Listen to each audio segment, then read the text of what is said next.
Sir, शोधर न्यूजमध्ये आपलं स्वागत आहे.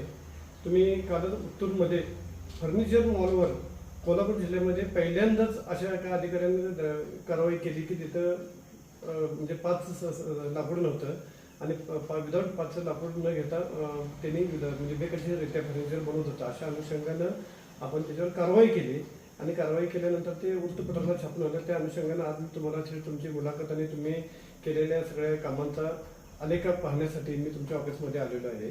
ती कारवाई तुम्हाला केली त्या अनुषंगानं आणि आता नवीन ह्या पीक नुकसान म्हणा किंवा ह्या गव्यांचं ह्याच्या संदर्भात आमच्या चॅनलच्या माध्यमातून तुम्ही काय सांगाल? सर्वप्रथम नमस्कार. आपण जो पहिला प्रश्न केला की उत्तूरमध्ये जे विना परवाना लाकूड घेऊन फर्निचर विक्रीचे ठेवत होते, त्या संदर्भात मी त्यांना बरेच वेळा 1-2-3 वेळा सांगितलं होतं की तुम्ही हे जो माल आणता फर्निचर बनवण्यासाठी यासाठी तुम्ही कुठून आणता, जंगल क्षेत्रातला आहे की मालकी क्षेत्रातला आहे. तर त्यांच्याकडे असं ठोस असं कोणतेही उत्तर नसायचं. मग तो माल जंगलातला आहे की मालकीतला आहे हे सिद्ध करण्यासाठी आपल्याला वन विभागातर्फे त्याचा पास प्रकरण असतं आणि त्यातून त्यांना पास दिला जात होता. पण त्यांच्याकडे कोणत्याही प्रकारचा पास नव्हता. मी त्यांना 2 वेळा सूचना दिली की तुमच्याकडे पास नसेल तर तुम्ही इथून पुढे पास घेत जावा आणि त्या पद्धतीने तुम्ही पासची सगळं प्रकरण करत जावा.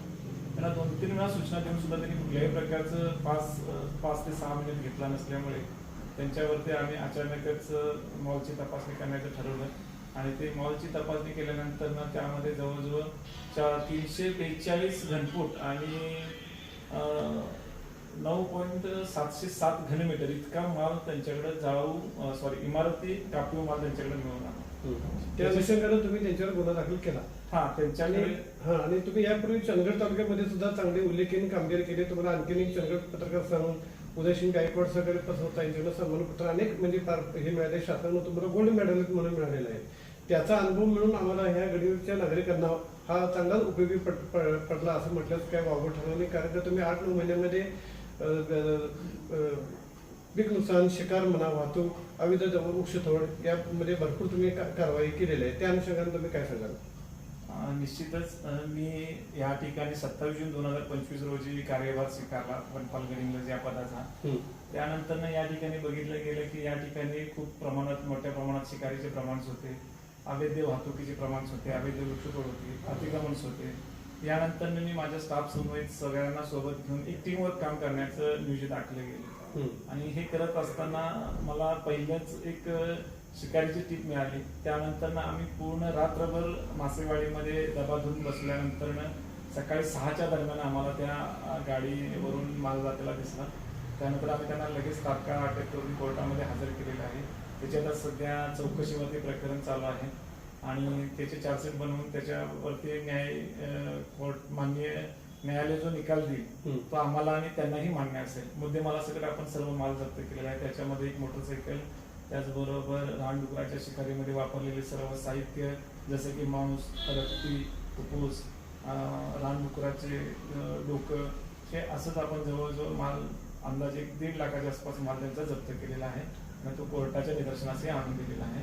आणि जी वाहनं आहेत ती आपण वनपरिक्षेत्र कार्यालय आजरा या ठिकाणी जमा केलेली आहेत. त्याची ताबापावती वनरक्षक आजरा यांच्या ताब्यात आहे. ते संरक्षण दृष्टीने त्यांच्या ताब्यात दिलेले आहेत. आणि जो नाशवंत माल होता तो माननीय वरिष्ठांच्या आदेशानुसार आणि जे वाईल्ड लाईफ प्रोटेक्शन ऍक्टमध्ये ज्या तरतुदी आहेत त्याच्या सर्व मान्यता घेऊन आपण ते डिस्पोज केलेलं आहे. आता आजारात रेंज वेगळे आहे, गडिंग्लज आजारात रेंज वेगळे आहे, त्याच्यामध्ये हे गडिंग्लज मोडतं. चंदगड रेंज वेगळे आहे. चंदगड, पाटणे ह्या रेंजमध्ये आता गोल्ड मेडलिस्ट म्हटलं तर तुमची चांगली उल्लेखनीय कामगिरी दिसते. आता गेल्या ह्या 2-3 वर्षामध्ये वन खात्यामध्ये भरती झाली. त्यातील काही आमच्या जिल्ह्यातील काही मुलं वगैरे आहेत.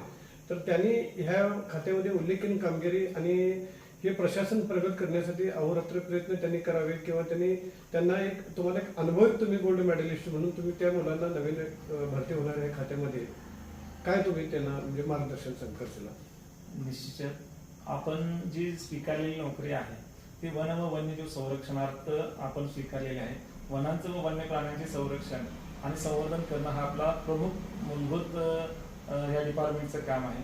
ते करत असताना आपल्याला जंगलामध्ये होणारी अवैध वृक्षतोड असेल, अतिक्रमण असतील, शिकार असेल किंवा त्या जंगलातून बाहेर जाणारा माल असेल वाहतुकीचा, ह्याच्यावरती आळा घालण्यासाठी आपल्याला दिवस रात्र अहोरात्र प्रयत्न करावे लागतील.